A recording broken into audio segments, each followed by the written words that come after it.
4 million years after the nuclear wars, humanity's first mutation was born from the fallout, and thousands of children began appearing with abilities that destroyed the laws of physics. However, the USSR isolated all of them on a remote island and trained them to become the coldest super soldiers in the world, but brainwashed them to believe they were fighting enemies that never existed. Among one of those mutations was Issei, an ugly, disgusting, worthless loser who was bullied for hiding his overpowered abilities. However, when a transfer student entered the class, the fat-ass dickhead thought he found a new victim and commanded him to reveal his secret talent, but Kiyoya threatened to cut his arm off. After getting to his seat, a hot pink-haired girl made it to class, saying that her name was Nana, and that she had the ability to read people's minds, but asked the guys to stop thinking about bending her over already. The only seat left was next to Issei, and after class was over, Nana came up to him, asking him if he was being bullied for how ugly he was. However, she said that she wanted to be his friend, but Mugo came to shove his worthless face into the desk, telling Nana not to hang out with such a weak, talentless loser. This was the life he's always lived, because ever since he was a child, everyone avoided him for being a mutation. And even his own father wished that he didn't give life to a demon, so he swore that he would never use his powers ever again. But his father still sent him to the remote island, where everyone made fun of him for having no abilities. As he began heading home, Nana watched him from the distance and began following him around, telling him there was a spot she wanted to see with him. Next to the cliff, Nana wondered why he was hiding his powers, so he lied by saying that it was to remain safe, since there were rumors of the enemies of humanity infiltrating their island. But as he kept talking, a gust of wind rushed towards Nana, pushing her off the edge and ripping the rope beneath her. At the same time, Kiyoya was investigating the two of them, realizing something was off. After being saved, Nana thanked Issei for saving her life, but he never realized that this was all part of her plan. After going back to his dorm, she told him to become the class representative, since she thought he was different from all the others, but he told her to stop talking about being a leader as she was reminding him of his father. However, she wondered why he hated his father, since his thoughts revealed that he actually looked up to him. But after saying those words, Issei thought it was disgusting how she knew everything about him without saying a word, and told her to leave him alone. That night, he wondered why his life changed so suddenly, as he had never touched or even talked to a girl before in his life. Just like all you losers watching the video right now. Yo, that one there was a violation. Personally, I wouldn't have it. Just then, he heard knocking on his door and wondered why she was in the boys' dormitory. But she handed him back the watch he left in the cafeteria, and he realized that she spent all night looking for it, just to make him feel better. The following day, the duel for the class representative was about to begin, and the Ice Prince Seiya was facing off against Mugo. As soon as the battle began, Seiya was able to block his attack and leap to launch ice spears towards him, scratching his face. However, Mugo decided to activate his fire talent, unleashing his final fire, while Seiya blocked with his freezing storm. But although his attacks penetrated Seiya's defenses, he countered in the last instant by freezing his foot to the ground. As everyone celebrated, Nana congratulated him on becoming the leader, but Kiyoya stared towards them with gleaming eyes. Seeing the way she cheered for a different guy, he realized that she was just another hoe, but Mugo wouldn't accept being defeated by such a worthless talent, and launched his Giga Inferno towards them. Before it would burn Nana alive, Issei remembered the way he's always been living in fear, but decided that it didn't matter what his bastard father thought, awakening his overpowered skill. Once the fire settled, he apologized for not thanking her the night before, and revealed that he had the ability to neutralize the other mutants' talents. Seeing his powers, she thought he was the strongest man alive, and everyone decided to make Issei their leader. As the sun was setting, he thanked Nana for bringing his powers out, since he was always afraid of his powers ending lives, but realized that he could be saving others instead. Just then, Nana asked him if his powers of neutralizing talents could be used to suppress her mind-reading ability, and wondered if touching her body was the way to make it happen. So she grabbed his hand and began tearing up, saying that it was the first time in her life that voices weren't screaming in her head. When he thought that her life must have also been difficult, he wondered if she was able to guess what he was thinking about right now, so she smiled, telling him that she can.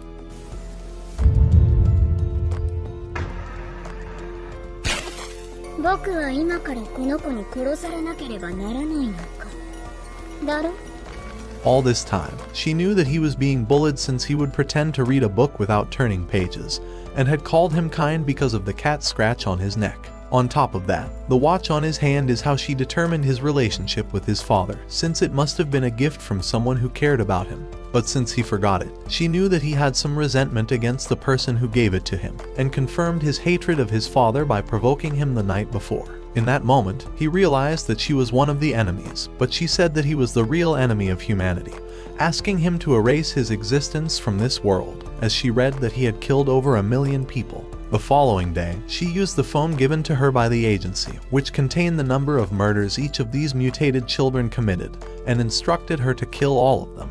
While they were trading, Mugo wondered why Issei disappeared as soon as he became a leader, but Nana pretended as if she had no idea what happened. Just then, a moron called Yoahi nearly fell into the lake, and screamed that he didn't know how to swim, so Seiya descended to freeze the entire pond.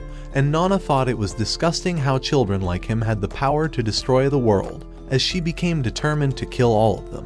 While they ate their lunch, Mugo began bullying another victim, but before he punched his face, time warped in that instant. He somehow ended up on the floor, and Yoahi reminded him that he hated nothing more than people who made noise during his mealtime. Seeing his powers, Seiya revealed that Yoahi was able to freeze time. But Nana noticed something was off about the victim's tie, so while he was eating lunch, Nana decided to join him and began gagging on his meat. However, he reminded her that he hated noisy people, but she told him that he was swallowing his own meat louder than her. Pause. Looking at the table, she pretended as if she wanted his pickle in her mouth and knocked his cup of water over, but time warped in that instant, returning it back to where it was. As he began breathing heavily, he revealed that this was his ability to freeze time. But she knew he was lying, and asked him what his power really was, so realizing she could read his mind anyway, he revealed that he had the ability to change the past. But she had already known that, since he wouldn't have went out of his way to clean every single water droplet, and knew that he wouldn't have fixed his classmate's tie after he was grabbed. However, he was the worst mutation for her to deal with, and Kyoya appeared in that moment, asking him to go back in time to find out what happened to Issei. This was her greatest fear had come true. But she wondered what he meant by disappearance, since she thought Issei was just sick. However, Kyoya thought he definitely wasn't sick, since their rooms were next to each other, and he didn't even respond when he knocked on his door. At the same time, he remembered seeing him leave school with Nana right before he disappeared, so he asked her where they went, and what they were doing. As she tried to think of a way out of this, she knew that her story would start falling apart, especially if he had an investigative talent. However, she tried to change the subject by asking him why he was grabbing her hair, so he revealed that he felt compelled to grab onto loose ends. Nana wondered if he just called her loose, but tried to throw the suspicion off her, so she wondered if the enemies of humanity were the ones who killed him. Just then, she flanked her eyes towards Kyoya, and thought it was definitely not possible for Kyoya to be one of them. After all, she could read people's minds, and wondered why he cared about Issei, even though he completely distanced himself from everyone else, but Kyoya smiled at them before leaving. Yoahi thought it was strange how he knew they were going to be here, and said they should investigate if he was the one who killed Issei. Although she pretended to be happy, she knew the truth would be uncovered soon. In front of the boys' dorm, Yoahi went back in time and returned a few seconds later, saying that he couldn't see Issei returning back home before collapsing onto the ground. He revealed that the limitation of his talent was how weak it made him, but Nana wondered how she would kill him, since he could just return to the past and kill her instead. So she asked him how far he could go back in time, and when he said that 24 hours was his limit, she thought something else was off, because he could have kept following Issei until he discovered what happened to him. As he kept traveling to the past, Nana knew he was getting closer to discovering the truth. But he thought her ability of reading minds was a problem, since she was able to notice him whenever he traveled back in time. After hearing those words, she realized that him being spotted was sending him back to the present.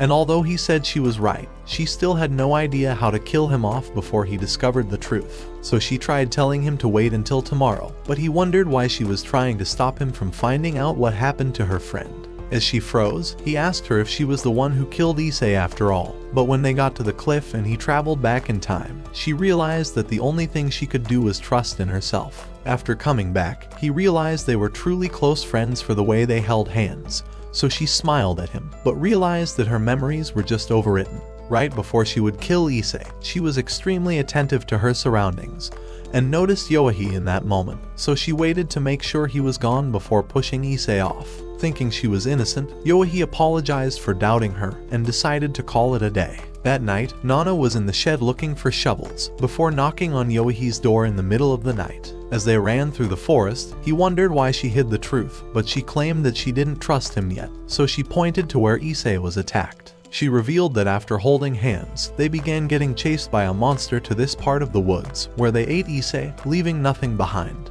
She was too scared to do anything, but thought that Yoahi might be able to save him, since this was where he was eaten. So he decided to try to find a way of changing the past, but as soon as he went back in time, he never returned. Once she was safe, she began digging up the dirt, revealing the frozen pond underneath. Last night, the lake wasn't frozen yet, so knowing that he couldn't swim, along with how tired time traveling made him, she knew he would drown right away. On top of that, no one would notice his body the following day since Seiya would freeze the lake. This careful planning was all she needed to stay undetected from Kiyoya's investigations. That same night, Kiyoya was back at the cliff where Issei died and decided to leap down into the ocean.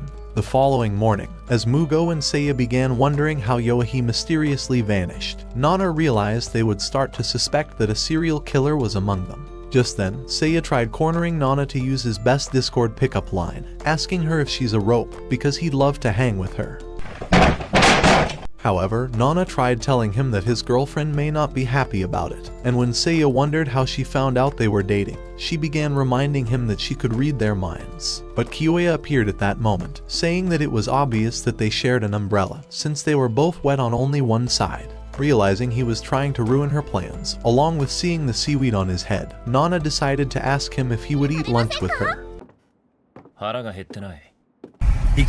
However, she wouldn't quit and continued tailing him throughout the entire day. After he returned to the dormitory, Nana decided to visit his shack and discovered that he was actually caring for a stray cat. She thought he must be smarter than he looks, so she decided to meet him again, making another attempt to know him. However, this time, Kiyoya asked her to become his friend, but she began wondering if he was suspecting her. As he invited her into his room, she realized that he was the typical worthless Reddit Discord mod that only showered once a month, and that his room was more disgusting than your worthless face. So as they started playing a video game, Kiyoya told her that he actually intends to make new friends, but asked for her advice in how to get closer to people. After all, she managed to befriend Issei and Yoahi within a few days on the island. But after telling him that he should stop looking like a scary douchebag, Nana began wondering why she couldn't figure out what his talent is. However, as she decided to ask if he was investigating Issei's disappearance, Kiyoya told her that his sister went missing after getting sent to this island, so he hopes that discovering Issei's murderer would get him closer to his sister. That evening, as Nana was about to leave, Kiyoya showed her Issei's watch and asked if she's ever seen it. Before Nana could think of something to make up, Kiyoya suggested they head off to the cliff. After arriving, he began wondering if she hung out with Issei on the night he went missing. He already figured out that Issei must have owned the watch, having found it at the bottom of the cliff, and thought he must have thrown it with his last bit of power so someone could find it. Afraid she would get exposed, Nana began saying that he must have decided to hug the ground, but Kiyoya wasn't buying her disgusting lie, and began saying that he could have been pushed off the edge. When Nana tried saying that he could have been killed by enemies of humanity, Kiyoya thought it made no sense, and began wondering why monsters would push him off a cliff when they could just eat him out. Hearing these words, Nana realized that Kiyoya was much smarter than the other two morons she already killed were, and Kiyoya began saying that he would report Issei's death to the useless officials of the school. Afraid of the truth getting revealed, Nana tried telling him that the news would drive all the students into panic. But when she realized that Kiyoya's mind was already made up, she decided to ask what his talent is, thinking she could kill him once she discovers it. However, Kiyoya wouldn't play into her hands, and told her to read it in his mind if she was really a psychic. That night in Nana's room, as she made her report to the committee, she began remembering her earlier request to them. Before heading for the island, she had asked that they reveal all the teenagers' abilities, saying that it would help her to create a better plan in eliminating them. However, the committee told her that the talented abilities often evolve when they hit puberty, and that they could awaken new powers regardless of their original data. As Nana realized that the talented's abilities often have a limit, she thought she must figure out the limit to Kiyoya's own ability. The following day, after explaining to the teacher that Issei may be dead, Kiyoya decided to reveal his broken watch. So with the teacher stunned by the news, Nana realized that the school faculty were entirely useless, and that they have no clue what the committee's true intentions are. As they were about to leave, Nana began saying that Issei's cat was missing, and thought it must be starving. Her intention was to lure Kiyoya back to the shack, but as she hurried off, he began wondering why she couldn't even pretend to be worried about Issei's disappearance. At sunset, Kiyoya decided to return to the shack, and began wondering if the enemies of humanity even exist. But Nana thought that no one knew the secret of this island. The talented thought they were brought to this island to fight the enemies of humanity, so it would never occur to them that a talentless was among them, killing them, and thought she had an overwhelming advantage. However, Kiyoya thought a human was definitely responsible for the disappearances, but if its goal was to kill them, then he was convinced that he had the overwhelming advantage. After arriving inside, he realized that the cat was nowhere in sight, but decided to warm up its milk anyway. At the same time, Nana was glad that her plans were working out perfectly, having figured out that Kiyoya has no sense of smell, since his room always smelled like an anime convention, and he needed to put expiration dates on his vegetables instead of smelling them. So as he ignited the stove, it exploded from a gas leak. However, while she was waiting to discover if his talent would be revealed, she noticed he was burned up, and began thinking he was finally dead. Pretending to call for help, she tried running off, but he caught her ankle and caused her to fall.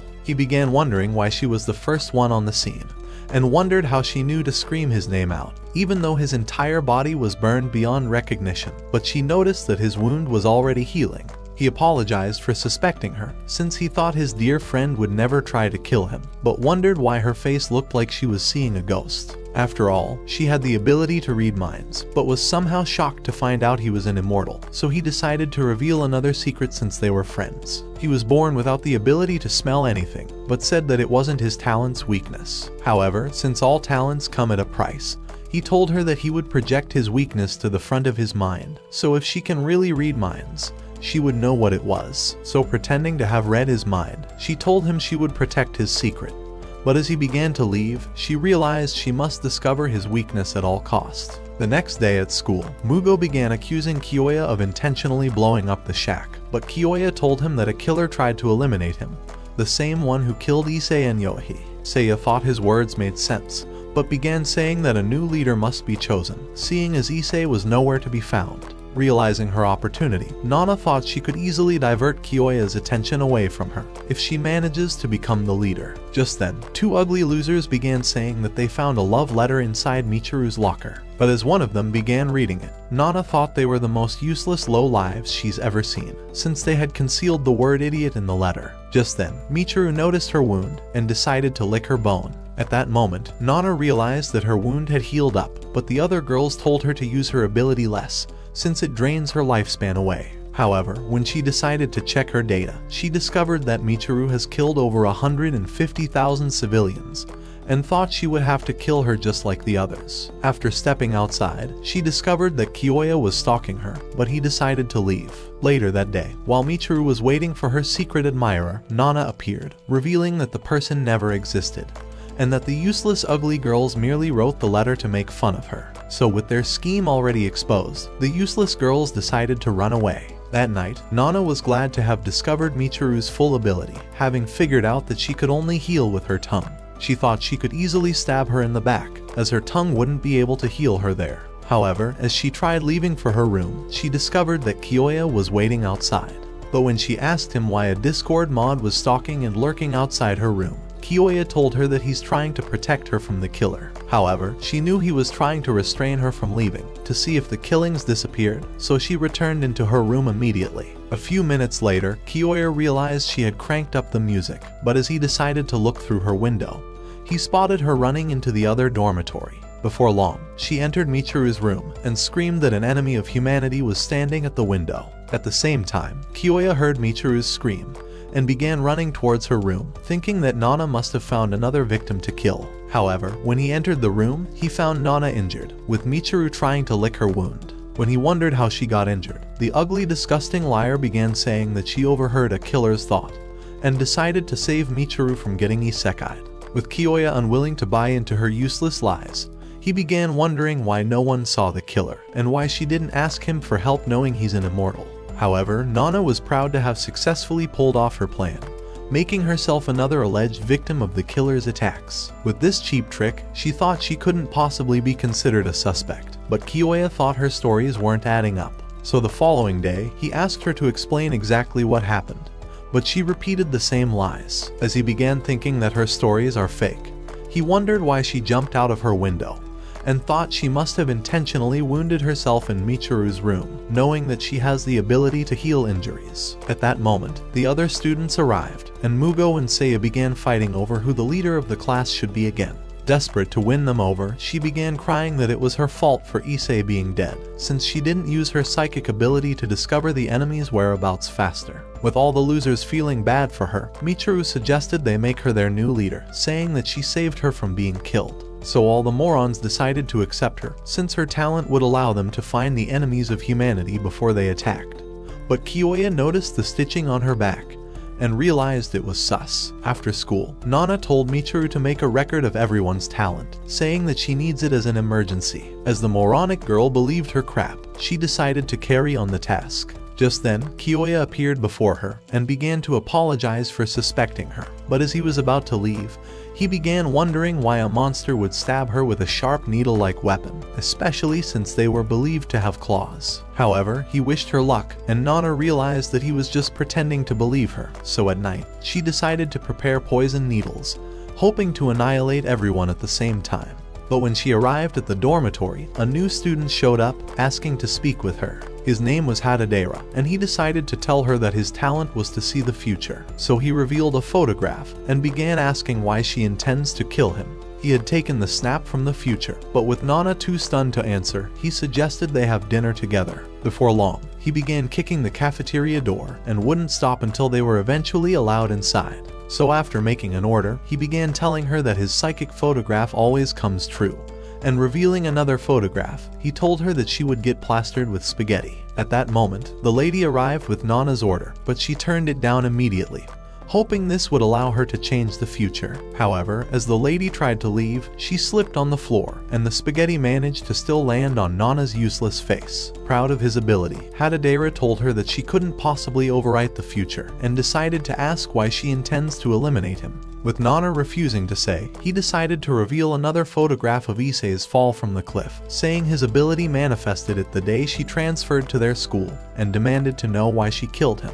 However, at that moment, Nana realized that he doesn't actually intend to reveal the truth to the others, but was only looking to force her into doing everything he wants. So as she told him that she's willing to obey his commands, the ugly loser asked her to become his girlfriend, since he was a lonely virgin his entire life. Inside his dormitory, he decided to make her his private massager, and commanded her to massage every inch of his body. So to discover the limits of his ability, she began wondering if he's ever managed to change the outcome of his premonitions.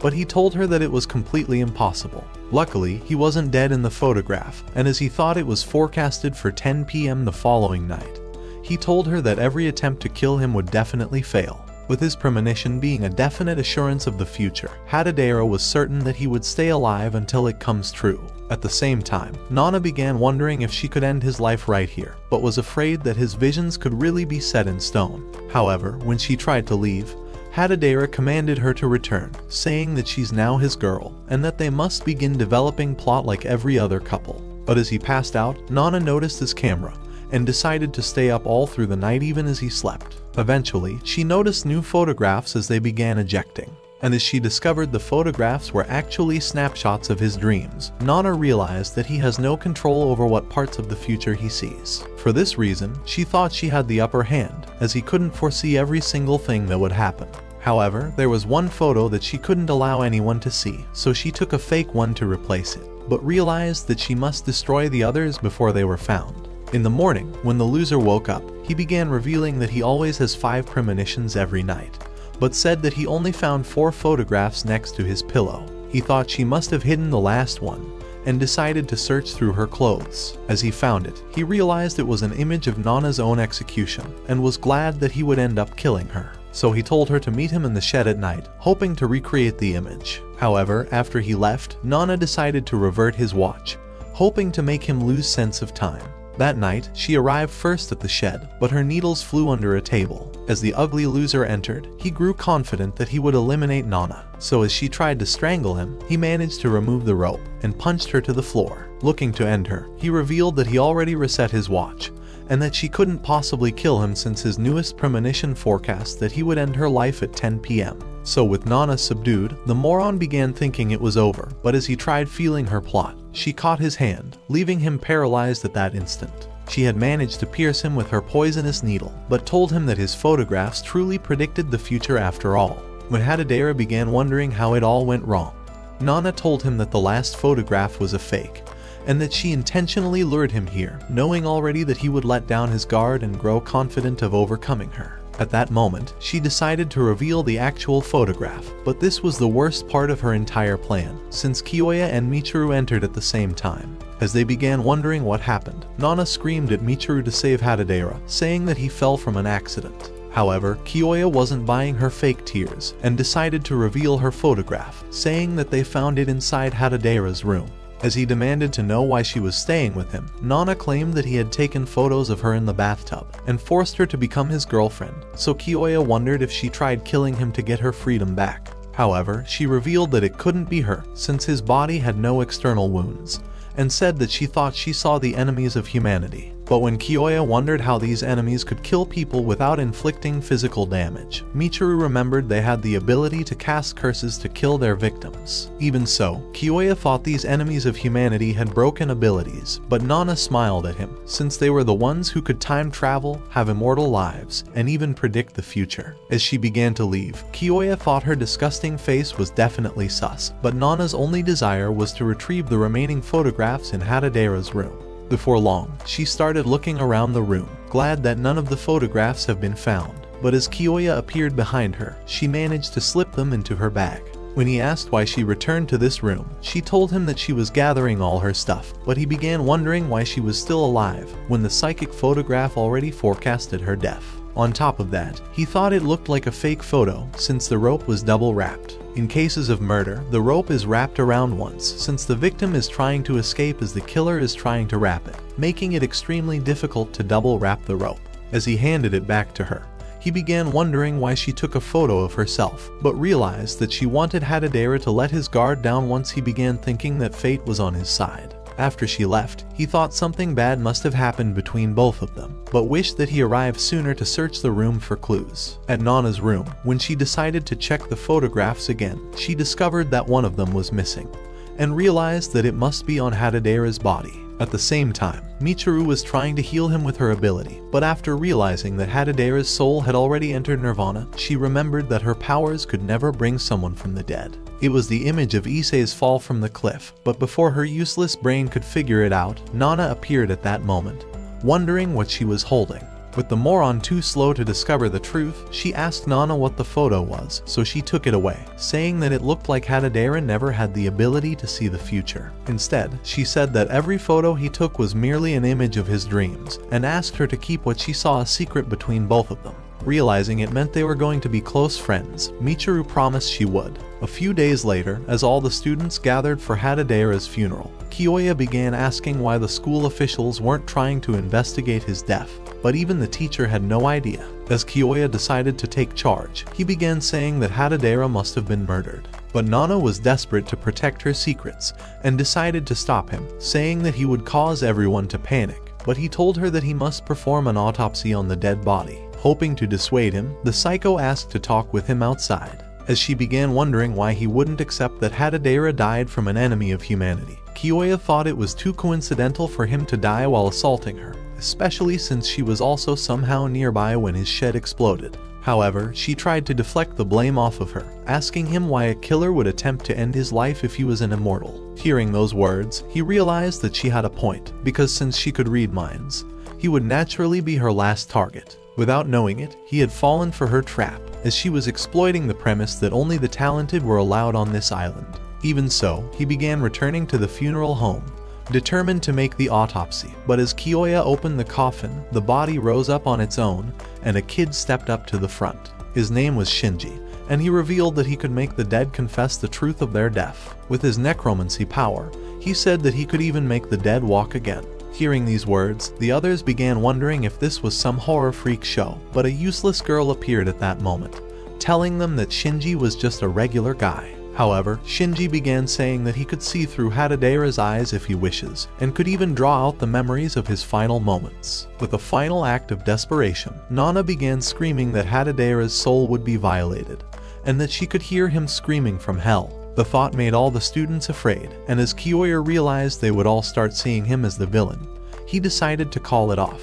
Right then, Shinji made him return into the coffin, but Nana already recognized him as her next target. So when they were in class the following morning, she decided to ask the girl where Shinji stays during the day. As Yuka began saying that he was always inside his room, Nana realized they were dating, and thought that she needed to kill both of them off at the same time. So that evening, she started spying on them from behind a tree. But when Kyoya appeared before her and asked her what she was doing, she began saying that she was just going for a late night walk.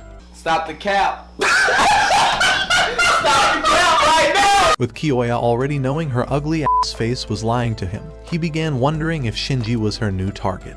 But the pair noticed their presence at that moment. So as Shinji began to leave, Kyoya noticed his bandaged arm and wondered how he got burned. As Yuki decided to reveal that he got caught in a fire while trying to rescue a bunch of people, she said he only managed to survive because she rescued him. The next day, as Nana pretended to be sick, she decided to lay down in the infirmary, and Michiru thought she needed special attention.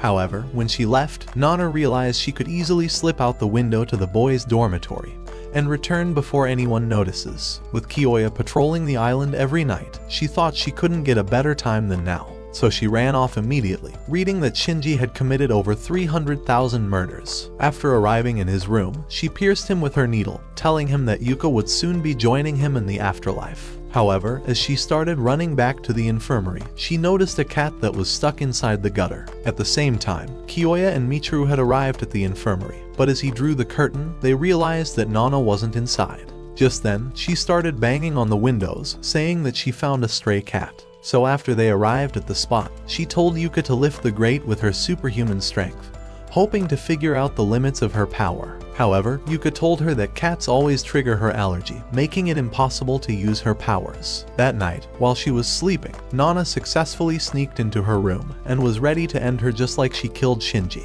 However, a shadow knocked her to the ground, and she realized that she screwed herself over. Through his strong grip, she realized that Shinji was still alive, and that while he possesses the superhuman strength, Yuka was actually the necromancer. At that moment, Nana realized that Shinji had died a long time ago, but that Yuka has been animating his body this entire time. As Yuka found the needle, she began revealing the true story, saying that Shinji actually died inside the fire. But she couldn't live her life without him, so she decided to never allow him to die. When Shinji began suggesting they eliminate her immediately, Yuka wondered if they should spare her life instead. But Nana realized she had split personality disorder and thought Yuka was even worse than her. Just then, Shinji found the rest of her needles, so Yuka began saying that she would expose her secrets to the entire class. But in that moment, Nana decided to reveal that she was the one who killed all of them. But although she was a murderer, at least she didn't toy with the bodies of the dead. Even though Yuka knew the truth, Nana began saying that the others would believe she's innocent once she tells them that Yuka captured her while she was on a night walk.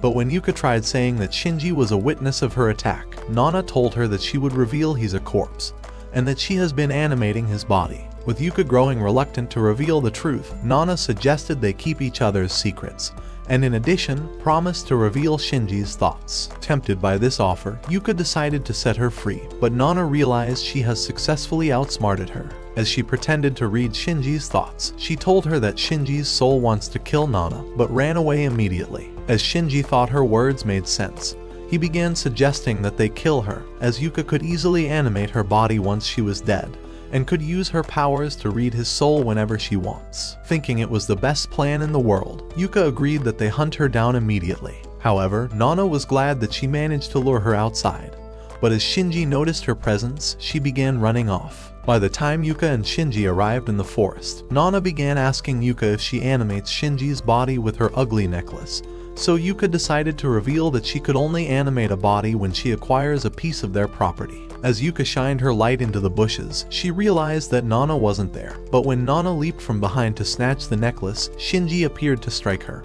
but she shoved Yuka away and ran off into the darkness. She began wondering how she could snatch the necklace and noticed she was being followed, but wondered how Yuka was trailing her in the dark. Just then, a zombie appeared before her, trying to capture her, but she managed to escape. However, more zombies appeared at the same time, so Yuka revealed that she managed to animate the other bodies that were buried on the island. Luckily, Nana managed to escape from them, but after noticing another zombie, she started running as fast as she can. Eventually, she arrived at a cottage and realized that the door could only be locked from the outside. So deciding to test Yuka's weakness, she began hammering the door, looking to seal herself inside. But as Yuka and her dead men arrived, Nana ran inside instantly. However, as Yuka began thinking it was a trap to separate her from Shinji, she decided to animate the dead bodies inside, and they appeared behind Nana at that instant. Luckily, the sun began to rise, and as all the zombies passed out, Nana realized that Yuka's weakness was being able to only animate the dead bodies at night. Looking to trap her inside, Yuka decided to lock the door, saying that she would return at sunset. But Nana nearly stabbed her face. At class, Kiyoya decided to ask her if she spotted Nana, but Yuka told him that she didn't trap her inside a cottage or anything like that. At the same time, Nana had dressed up one of the zombies to look like her, and when the night arrived, Yuka stood in front of the cottage with her zombie squad. But when she opened the door, they realized that they couldn't find Nana anywhere, until Yuka found her body lying dead on the floor. But as she picked up her head, she realized that she had tricked them, and screamed at her zombies to search around the forest, but they found no traces of her. When it was morning, Yuka began returning with her corpse, but as she arrived at the dormitory, Nana appeared behind her and knocked her to the ground. As she pulled out a paper from her pocket, she revealed that her necklace wasn't the thing she used to animate Shinji, since she was trying to protect her pocket instead of her necklace the night before. So she told Yuka to follow her, hoping to draw no one's attention. After arriving on the cliff, Yuka began wondering if she had a different talent for escaping the cottage. But Nana told her that she walked out through the front door. She had pretended to seal herself inside before Yuka's arrival, but actually unscrewed the hinge before plastering the surface with a tape. This managed to conceal her plan, but Yuka had thought she was trapped inside. When Yuka wondered why she allowed herself to get sealed inside, Nana revealed that she intended to figure out if she could animate her corpses even during the day. She had carefully laid down her plans, and had decided to attack her when all her zombies had passed out. Realizing it was over for her, Yuka started begging for forgiveness, but asked Nana to return Shinji's piece to her. However, as Nana told her to return her needles first, Yuka did so immediately, but soon discovered that she already threw the paper into the water. This realization made her lose her mind, but Nana began wondering if her earlier story has a single truth in it. However, Yuka began saying that she has no memories of Shinji, but Nana realized that her entire story was fake, and began asking why she only has a ripped piece of paper as Shinji's relic rather than a significant possession. At that moment, Yuka grew afraid that her secret was getting exposed, so she confessed that she actually started the fire to ruin Shinji's date with his true lover. The real Shinji had hated her, but she was bent on having him, and had decided to animate him after causing his death. As she kept on talking, Nana used her needle to end her miserable life, but once she was gone, she wondered why she hung on to the piece of paper rather than throwing it out right away. After all, Yuka had killed over 500,000 people, and Nana wondered if some part of her wanted to spare Yuka, throwing away the paper. So without wasting any time, she pushed her body into the water and noticed that Shinji's body was now starting to rot. After returning to the forest, Nana began wondering if she should have spared Yuka's life after all, and used her powers to unravel how the other corpses were killed. However, as she decided to forget about the corpses and focus on her mission, she eventually came across Habu in the bushes, but the useless bitch nearly wet herself. When Nana wondered why she was lurking around the bushes, Habu told her that she was looking for snakes, because their toxins help her to retain the poison fluids inside her body. Realizing she was all by herself, Nana decided to ask where her ugly partner was, so Habu revealed that they were separated, and showed her their final chat together. This was all Nana needed to hear, so as she figured out a plan, she told her that her friend was waiting to reconcile with her in the bushes. But when Habu turned to see for herself, the nutcase pierced her with a needle immediately. With Habu completely paralyzed, Nana began telling her to reveal her phone password, and offered to give her an antidote in exchange. As Habu believed her disgusting lie, she screamed her password immediately, but as Nana opened her hand, Habu realized that there was never an antidote. At that moment, Habu's soul left her body, so Nana decided to drag her to the other zombies, hoping to make her the new murder suspect. A few minutes later, she sneaked into Kaori's room and successfully replaced her contact lenses. However, when she tried to open the window, she discovered that it was stuck and could only be opened on one side, but thought her plans would work out anyway. With her preparations all set, she decided to visit the school, but when Kiyoya began asking if she came across Yuka and Shinji, she told him that they were dead, and began an Oscar-winning performance to convince him that she's innocent. Before long, she decided to lead the boys into the forest, revealing that Yuka was actually the necromancer, and that she killed Shinji years ago to make him her boyfriend. So when they arrived at the cliff and saw Shinji's rotten corpse, she told them that she had convinced Yuka that what she was doing was wrong. But Yuka decided to isekai herself by hugging the ocean. Right then, she asked Mugo to burn up the bodies, saying that their souls were screaming in her mind. With everyone creeped out at the thought, Mugo decided to burn the bodies, but Kiyoya thought that Nana was suspicious for being at the scene of the crime once again. However, Nana wasn't done, as she decided to lead them to the other zombies, suggesting that Mugo burns them before they began stinking across the island. After returning to the dormitory, Seiya suggested they warn the others about the killer, but the useless ugly liar began saying that it would only make things worse. However, Kiyoya wasn't buying her story, and asked her where she has been, since she was always out of sight when someone got killed, and demanded to know why she was snooping around when everyone was in class. At that moment, a girl screamed inside the dormitory, so they hurried in immediately. By the time they arrived, they discovered that another girl was dead, and Kiyoya realized that she died a few hours ago. So as he told the boys to get the survival kit, he commanded Nana to stay within sight, threatening to cut off her hands at the slightest movement. Before long, he began examining the body, and soon discovered that Kaori was trying to wear her contact lenses before she died. As he thought it was suspicious, he decided to drink Kaori's white liquid. And at that moment, he began choking on the poison and said it was extremely hot, so Nana opened up the window immediately. However, as he managed to survive, she realized that his body was also immune to poison, but it did make him suffer. At the same time, Kiyoya began revealing that Kaori's lens case was poisoned, and said that the killer must have set her up. So with Nana having skipped classes, he thought it makes perfect sense that she sneaked into the room before Kaori returned. Just then, he tried opening up the window, but as he discovered it was stuck, Michiru began saying that Nana was an angel, and wouldn't ever do something so evil. But as they began to leave, Nana decided to ask what Habu's superpower was, seeing as she was closest to the dead girl. When Michiru revealed that her talent was producing poisonous body fluids, Kiyoya began thinking she could be responsible, and suggested they find her immediately. However, when they returned a few hours later, they realized that Habu was missing. So to cook up another Hollywood plot, Nana began saying that she heard a monster's thoughts inside the forest, and suggested that Habu was attacked by the enemy of humanity. However, Kiyoya thought her lies were starting to get old, and said that the killer was definitely human. As he decided to search the room once more, he asked Nana if she was friends with Kaori. But as the lying moron said they weren't friends, she knew that she just exposed her own lies. Kiyoya had intentionally drank from the lens case, but as Nana opened the correct window, he figured out she had been here before, and had instantly considered her a suspect. When he began saying that Nana must have visited the room earlier on, the moronic ugly kid started saying that Nana was certainly innocent, and that she found Kaori's cell phone, which revealed that Habu was the killer. Michiru continued by saying that Habu sent a final text while they were searching around the island, but Kiyoya thought that Nana must have sent the text while they were distracted. All her cooked up stories wouldn't persuade him into believing she was innocent, so he told Michiru to stay away from her immediately, saying that she's the actual killer. At that moment, the others arrived, and as Kiyoya thought he got a perfect audience, he decided to reveal everything that happened, and said that she must have killed Habu before arriving at school to pretend that she's innocent.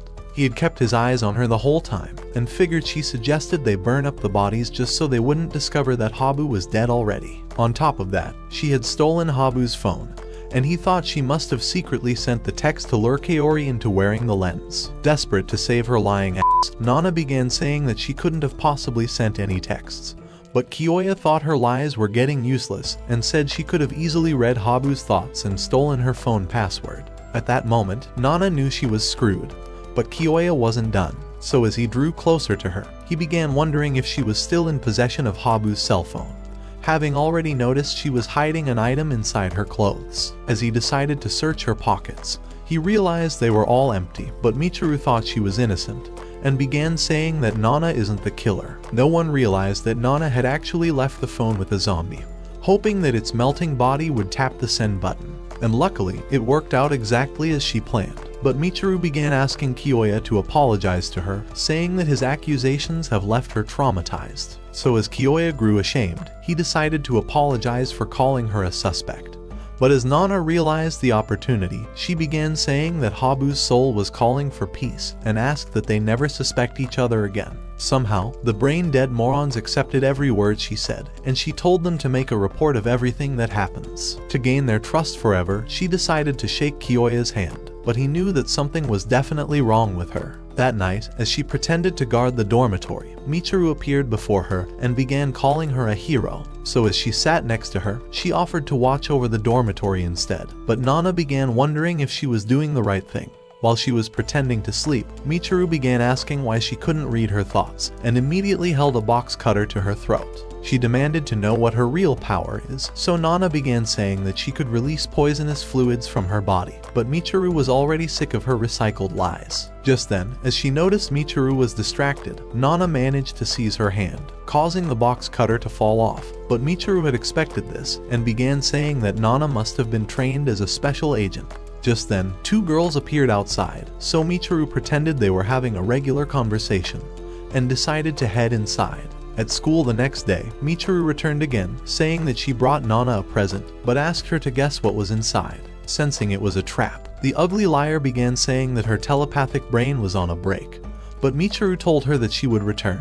Nana figured she was trying to expose her fake talent, but wondered how she could outsmart her. At lunch, when Kiyoya arrived in class, he noticed that all the students were gathered around Nana, as Michiru continued persuading her to reveal the item inside her box. Afraid of getting exposed, Nana decided to guess that it was a greeting card, but Michiru revealed a bath set. However, Nana had already prepared a backup plan, and told her that she could read the friendly message inside her thoughts. At that moment, Kiyoya arrived, saying that a love note to Nana was glued on Michiru's back. At the same time, all the other students noticed it, and they thought Nana's mind-reading ability must be real, believing she must have read their thoughts to discover the love note on Michiru's back. Deciding to play along, Michiru began saying that Nana was real after all, but Kiyoya wondered who glued the note to her back. At sunset, while Nana and Michiru were on the cliff, Nana began asking where he hid the real Michiru. She had noticed that Michiru was hiding her bruises with a tape, and thought she was definitely fake, seeing as the real Michiru could have easily healed the scratch. She thought an enemy must have transformed into her body, and wondered if the real Michiru was still alive. Impressed by her intelligence, the girl decided to reveal that she's actually not Michiru,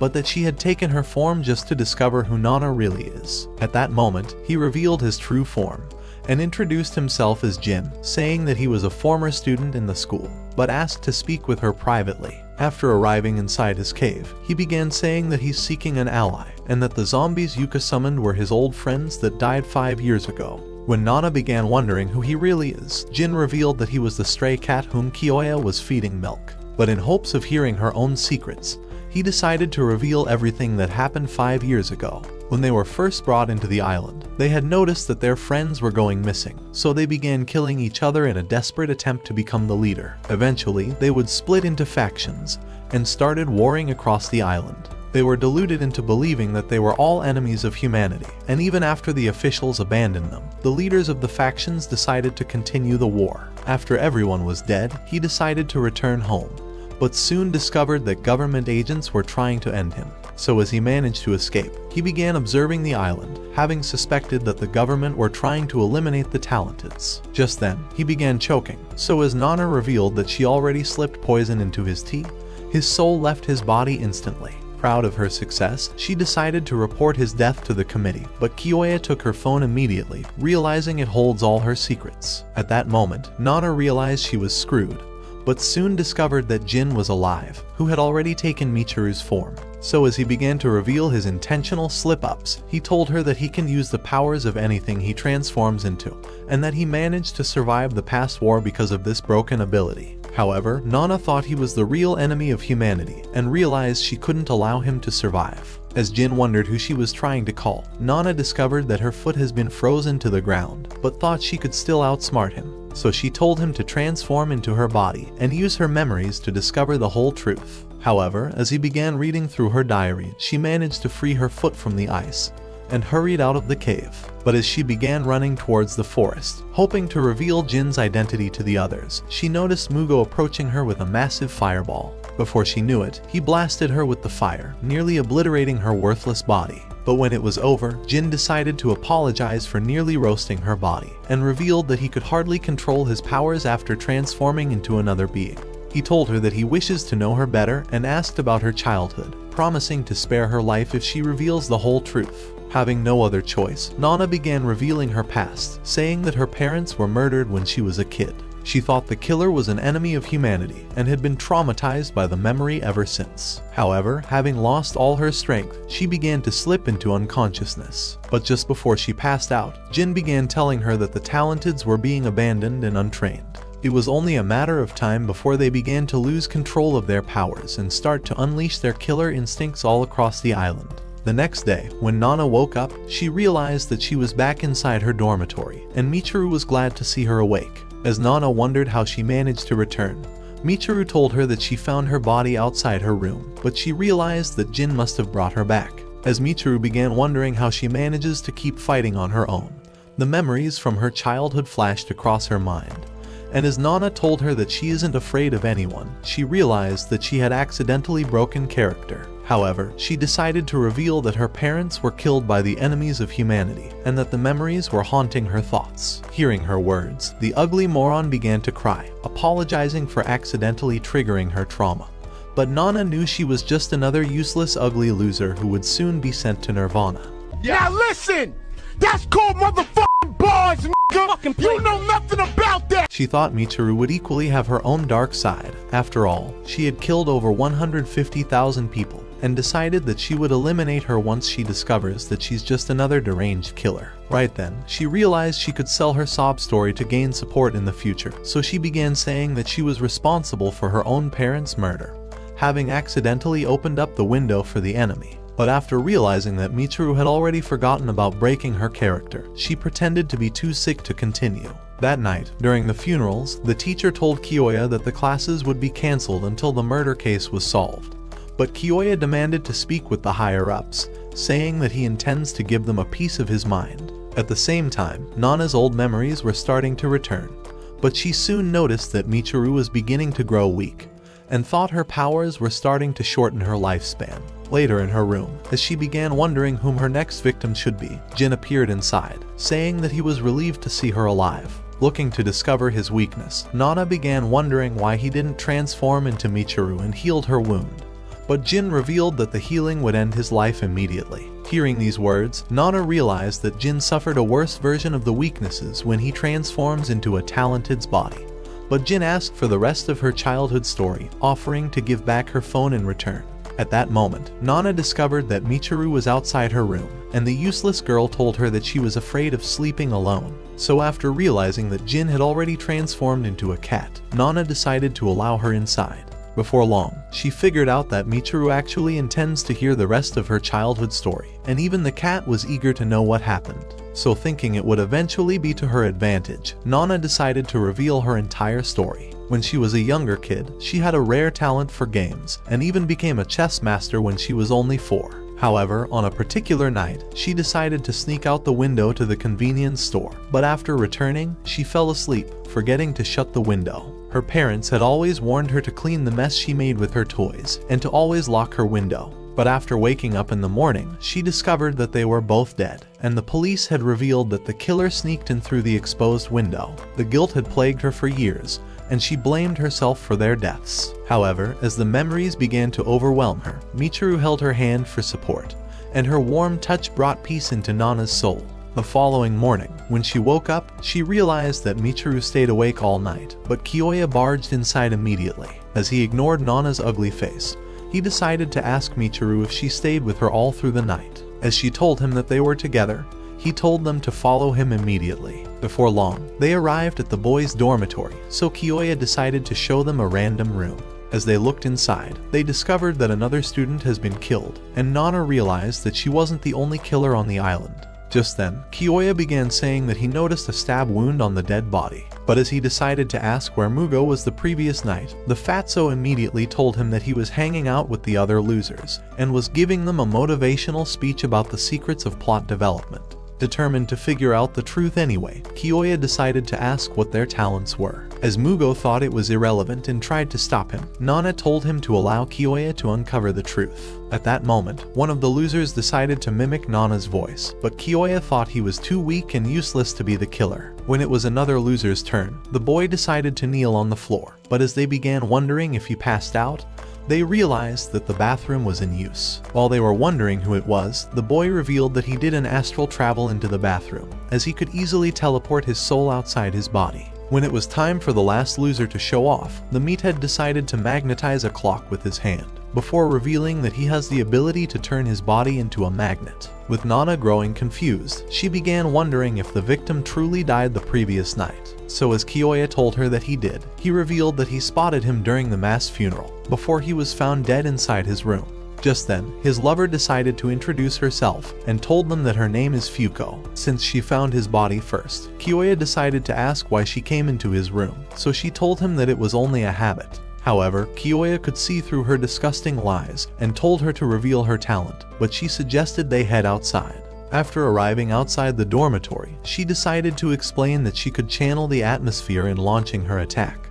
But Kiyoya would not take her word for it, and told her to unleash her powers on him. So after the others retreated, she decided to summon a powerful wind and cast it towards him, slashing his chest as he hit the ground. Afraid he wouldn't survive, she began running towards him. But Kiyoya's wound began to heal, and he thought she could have easily killed Ishi from outside. At that moment, the teacher started running towards them, saying that the higher-ups were on the phone, and Kiyoya was glad that he would finally give them a piece of his mind.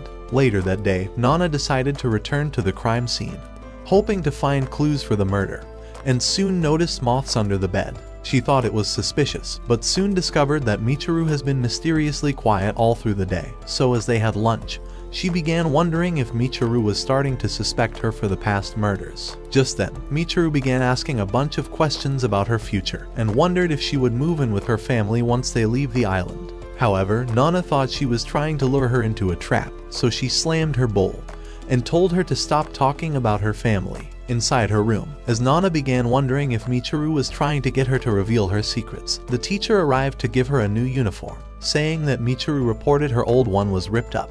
As Nana accepted it, she realized that Michiru must have found the poison bottle in her old uniform, and thought she must have noticed it after changing her clothes. Just as she began thinking that Michiru must have handed it over to Kiyoya, Elle with good posture appeared at that moment, wondering if she had a fight with Michiru. He had noticed she was sad and was trying to make conversation, but she eventually refused to reveal anything.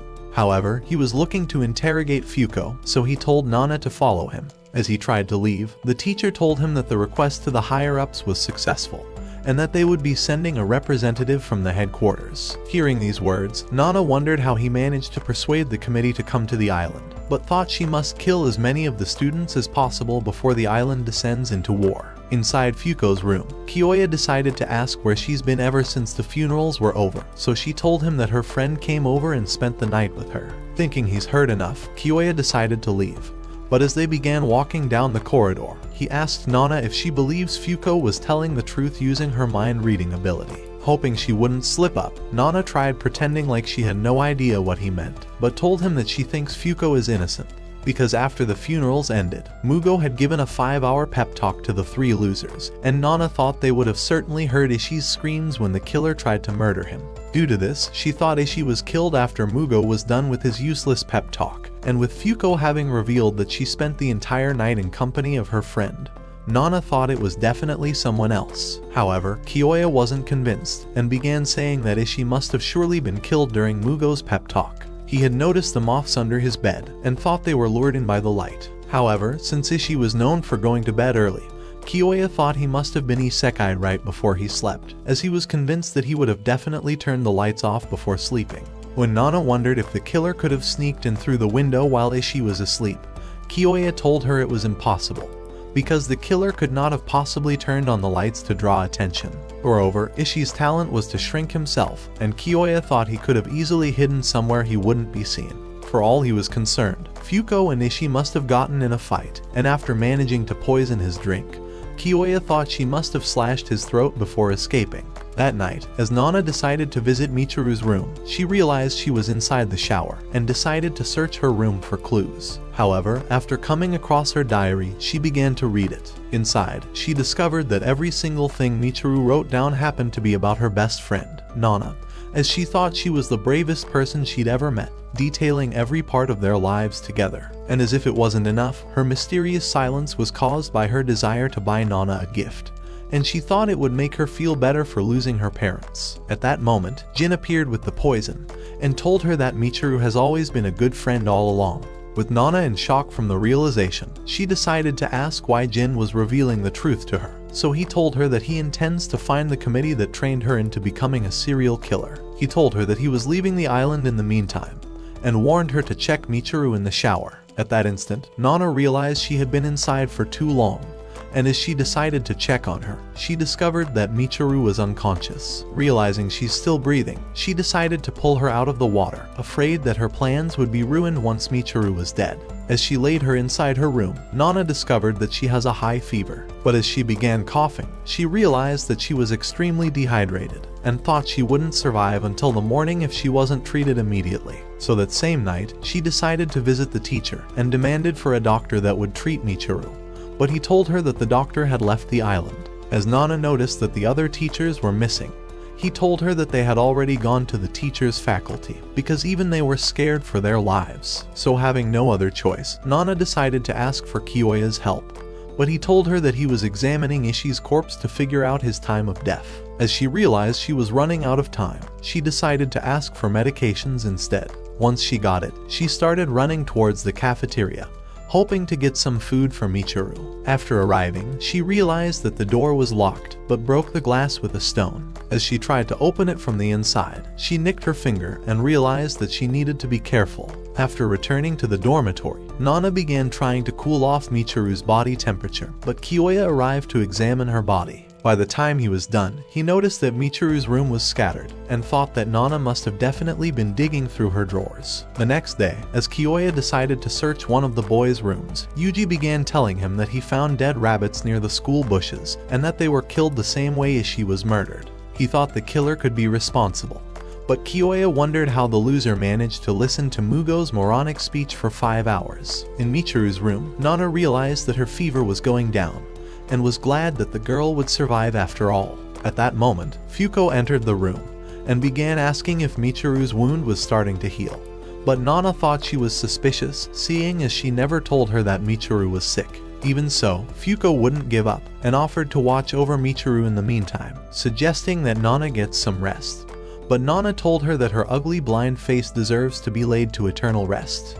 You're a victim! Realizing her words were as useless as her face, Fuko decided to leave, but Nana began wondering if Michiru was a witness to Ishi's murder, and thought Fuko was seeking the right opportunity to silence her forever. The following day, as she eventually woke up, Michiru revealed that she fell sick after healing a wounded cat, and Nana was glad that her friend didn't end up dying. Thinking she needed to rest, Nana told her to lay in bed, offering to serve her tea. But as Michiru noticed her nicked finger, she tried to lick it, but Nana moved away immediately, accidentally throwing off the kettle. As she thought Michiru's health would grow worse, Nana screamed at her to prioritize her own life. Meanwhile in the forest, Jin noticed a dead rabbit, and decided to ask a mysterious shadow why he was killing the animals. The same loser had killed the stray cat that Michiru managed to heal, but as Jin thought it was getting out of hand, he told him to stay away from the forest. At the dormitory, Kiyoya came across Rentaro, and began asking who Ishi really was, but as he started saying that he was the best dude with the smoothest pickup lines,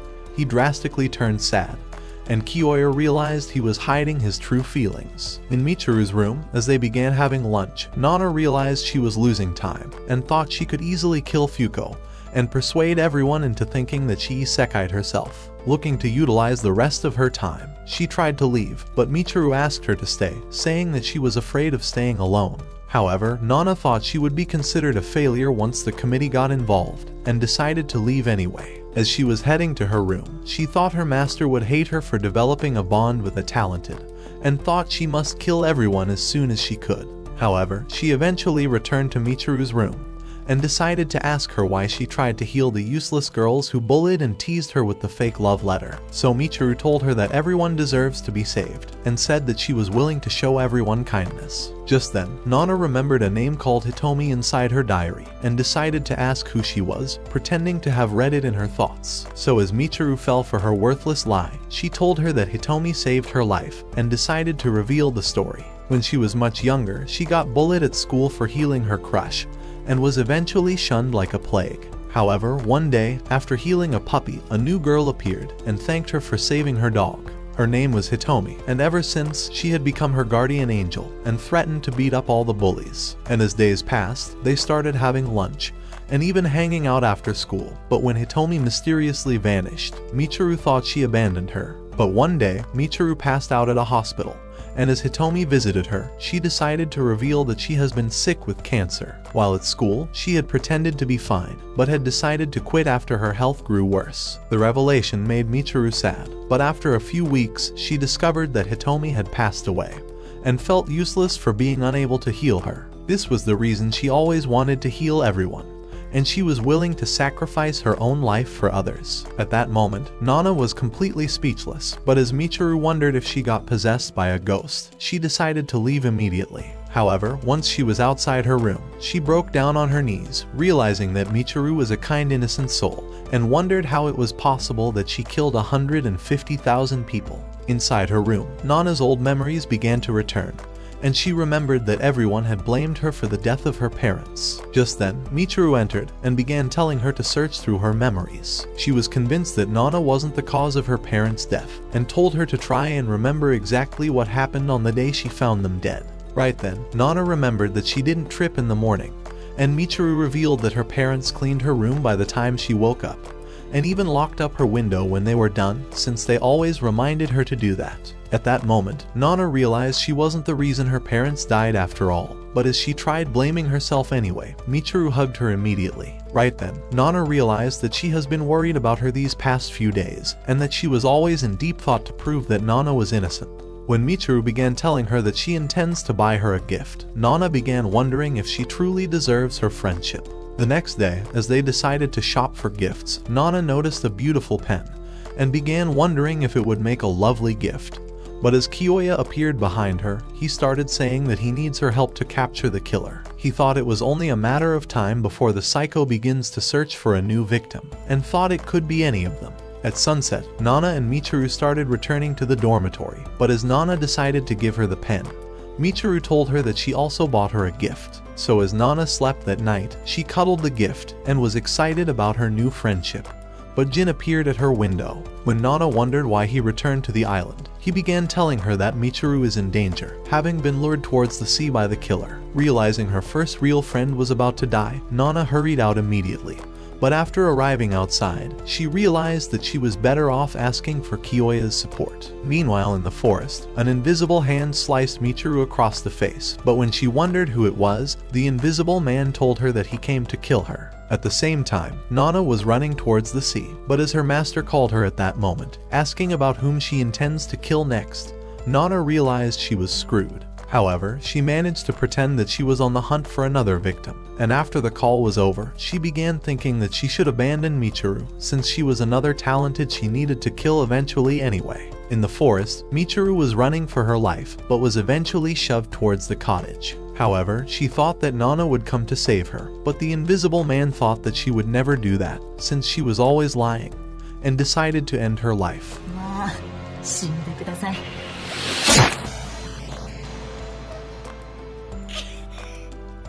After the killer pulled out the knife, Nana realized he was Rentaro, and revealed that he must have slipped out of his body when he murdered Ishii in the same way. As Rentaro returned, Nana managed to protect Michiru once more, and told her to run away once she successfully distracts him. So as he tried to end her this time, she managed to hold the knife, but it pierced her shoulder. Even so, she decided to hold it with all her strength, and screamed at Michiru to run away. However, when Michiru wanted to stay for her friend, she began screaming at her to go away, telling her that she's never thought of her as a friend, and has only been using her as a useful dog, saying she's always hated her. Hearing these words, Michiru began to cry, before running off into the forests. However, Nana was glad to have successfully made her run away, but as Rentaro decided to kill her, He felt his physical body was being strangled, and Nana was glad that Kiyoya eventually found his body. At the same time, Kiyoya was squeezing the life out of him, and as his soul returned into his body, he shoved him to the floor. Kiyoya began telling him that he's searched the entire school for his body, as he remembered that Nana had actually revealed everything,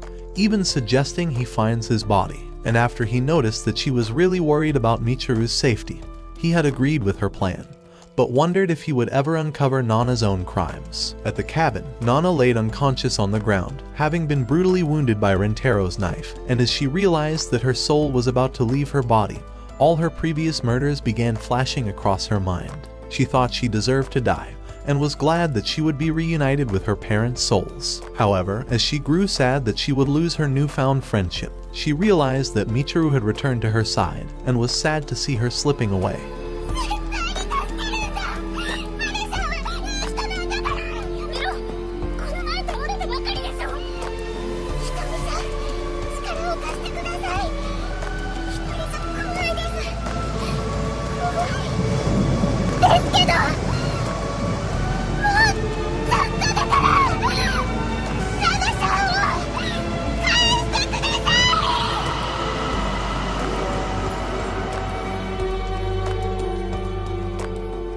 Somehow, Nana managed to recover, and as she stood on the shore, she realized she was lucky to have been revived. However, as she decided to check Michiru's body, she discovered that her only friend had sacrificed herself for Nana to keep living. The memories of their time together began flashing across her mind, and as Nana began to cry, the only thing she could scream was the word no repeatedly. Watch this next video. Till next time, my fellow legendary plot masters.